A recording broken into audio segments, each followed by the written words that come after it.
Hello everyone! We're gonna present the Week 2 Module 2 Planning and Conceptualizing Social Advocacy for Developing an ICT Project. We're gonna be your presenters, January Flores and American R. Mitra. Upon successful completion of this module, you are expected to understand how to plan and conceptualize an ICT project, understand what concept paper is, understand the steps on how to create a concept paper, create his or her own concept paper on proposed ICT project, and create a short survey using Google Form. Lesson 2: Planning and Conceptualizing Social Advocacy. ICT serves as the stepping stone for the economic, social, industrial growth and development of the first world countries around the globe. Thus, ICT is generally seen as an advantageous instrument to provide better and cheaper ways of communication and promote changes that to enables the generation of new knowledge and equipping the people with the relevant skills needed. Hence, ICT projects undergoes deep research, inquiry and studies before implemented. That is why planning and conceptualizing are vital for any projects. Before we begin to our lesson, let's have first a word search. Direction: encircle the given words. The given words are specific, measurable, attainable, realistic, and time-bound. You have 30 seconds to answer this word search.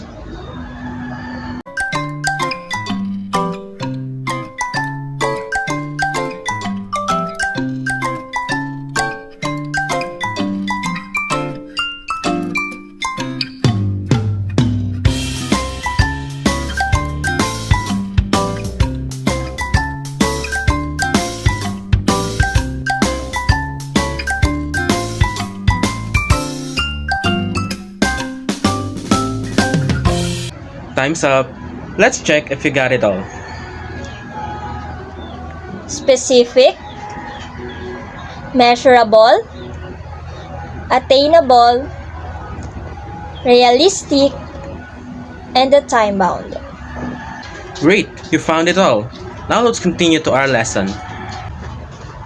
Planning and conceptualizing the content. Always start with the ends in mind. Generate your own ideas about content and identify various opportunities based on your target audience.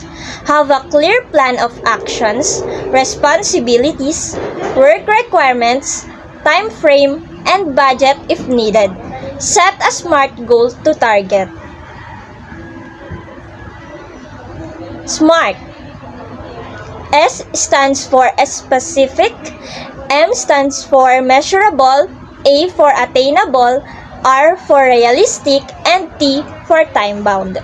Let's go first to the specific. What do you want to do or want to achieve? Set a real goal that is direct, detailed, and meaningful. Make sure that your goals are focused and can identify a concrete outcome. Your goal will be at risk or budge without the specifics of the goal, because knowing what you wanted to achieve is knowing the leverage to success. Next is the measurable. When will you know when you reach it?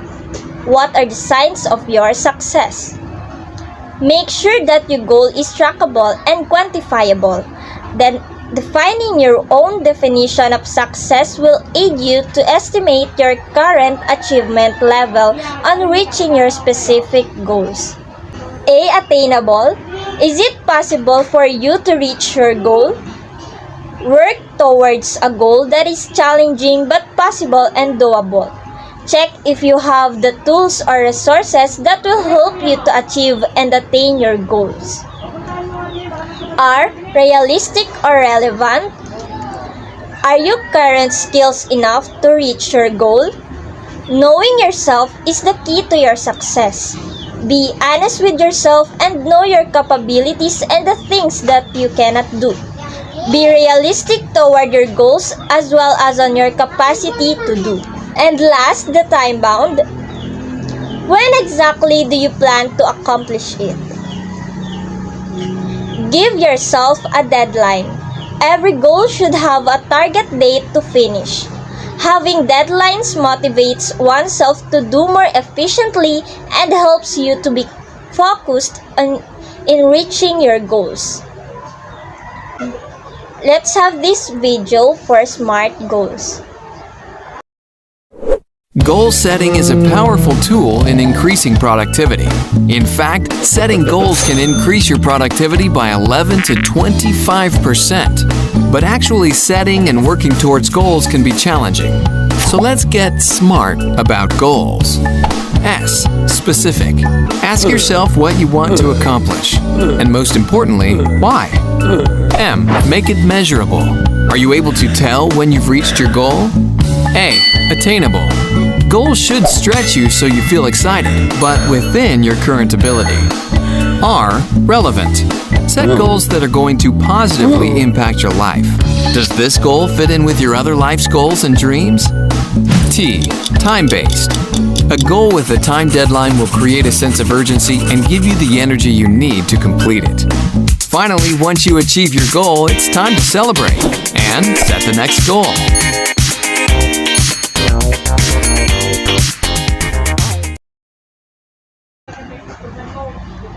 Concept paper. Concept papers are summaries of projects or issues that contemplate interest, experience, and expertise that commonly serves as a purpose of delivering an in-depth discussion of a certain topic that a person has a strong position on. The terms concept paper, proposal, or abstract are often used interchangeably as they can be used for the same function. Concept paper can also be used as a mainstream educational tool to develop and to create solution to a certain problem issue. Moreover, concept paper provides guidance for the implementation of a project. Concept paper carries and gives good practices, viewpoint, advocacy, belief, and values or other correlated issues that needs and promotes action to be taken in the future. Your concept paper can range from 2 to 3 pages for a small research project up to 20 pages for immense research projects. For formatting of concept paper, it is suggested to be the following. A. The font style should be formal, such as Times New Roman, Garamond, Baskerville, or similar serif typefaces. B. The line and the paragraph spacing should be in double space, and C. The font size should be 12 points. Key points on making your concept paper. 1. Rise with a concept topic or idea that you are genuinely interested. 2. Write down the questions associated with the topic or idea you have chosen. 3. Create a possible solution from each of the questions that you have developed. 4. Classify what kind of data you need that will answer your questions and identify how we'll gather the information needed. 5. Identify how you will analyze, interpret, and present the overall data you've gathered. Elements of a concept paper for social advocacy. Title page. The title of your concept paper will serve a lot in terms of getting the audience interest, so make sure to have a short but catchy and interesting title of your chosen topic. The title of your project or concept paper should also give a full overview of what the concept paper is all about and what are the things you are resounding out about. In creating your title, make sure stick to the main point of the chosen topic and use relevant, easy to understand word and avoid being wordy. The title page usually in form of questions.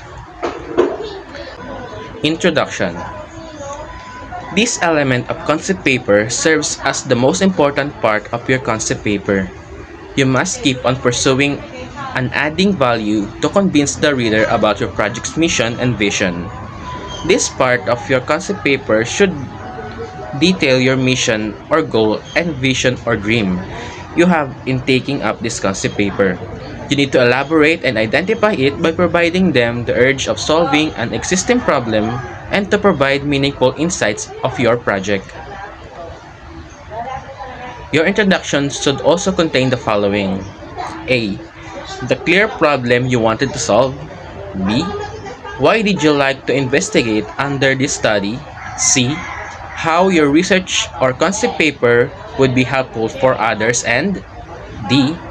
What are the clear evidence that your study is beneficial and necessary to be discussed? Lastly, what making your introduction critical is that making it you need to make a clear and good impression to the possible readers.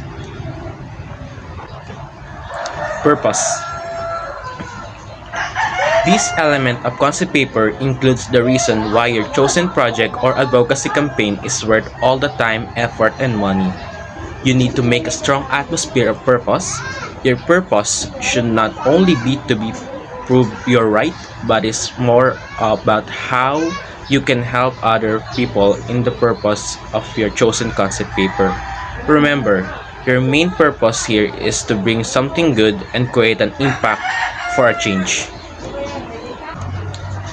Description. This element of concept paper includes all the necessary information and data and details about your project. This element talks about the steps and procedure on how you will do things properly. It also expands the methods and plans on how you will answer the problems of the concept paper and in revealing the efficacy of your solution to the problems. These elements also involves ways on how you will process your concept into the clear technique of the production of concrete solution and harmonious purpose that will lead to the creation of successful project or advocacy.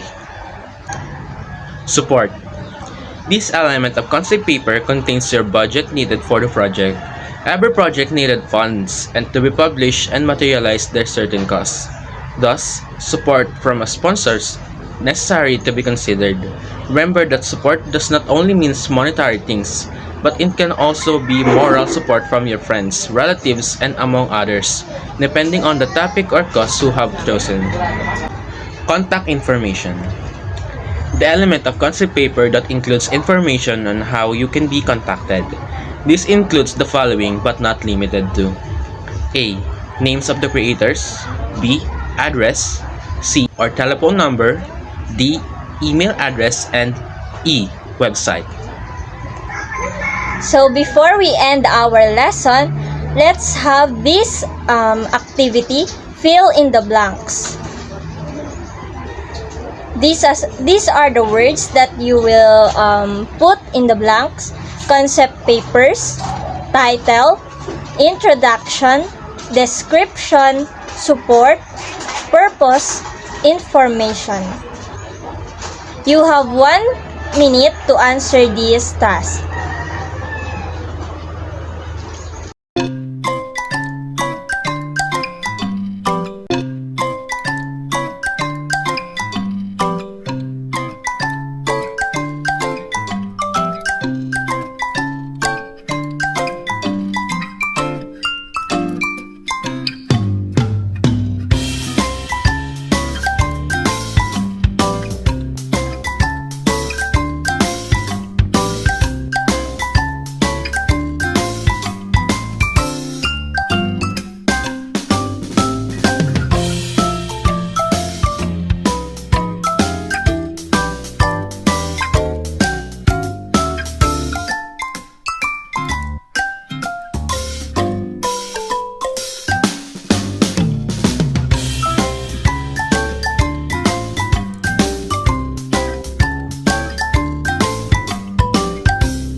Time's up. Let's check your work. Number 1, blank are summaries of projects or issues that contemplate interests, experience, and expertise. Concept papers. Number 2. The blank of your project or concept paper should also give a fully overview of what the concept paper is all about and what are the things you are resounding out about.